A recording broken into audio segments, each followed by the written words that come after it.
Warning দেওয়া হলো last warning. কেন এই ধরনের পদক্ষেপ করতে হবে?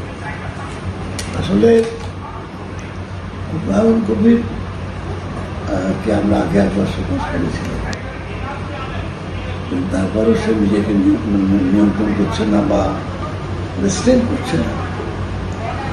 স্বাভাবিকভাবেই অনেক কথাই সে বলে ফেলছে যেগুলো দলের যে ডিসিপ্লিন, সেই ডিসিপ্লিন দেখছে। এটা ওকে মৌখিকভাবেও আমি বলেছি অনেকবার যে আমার তেমন কথা বলতে যেও না, কিন্তু যখন দেখলাম যে বারবার বলা সত্ত্বেও যখন সে করছে না, তখন তাকে বলা হলো যে আগের বারে আবার তখন চিঠি লিখেছেন যে ভবিষ্যতে করবে না, এটা তারপরে তুমি সেটা কন্টিনিউ করে যাচ্ছে। স্বাভাবিকভাবে এটা তোমাকে একটা ওয়ার্নিং দেওয়া হলো এবং এরপরে কিন্তু দল সিদ্ধান্ত নেবে।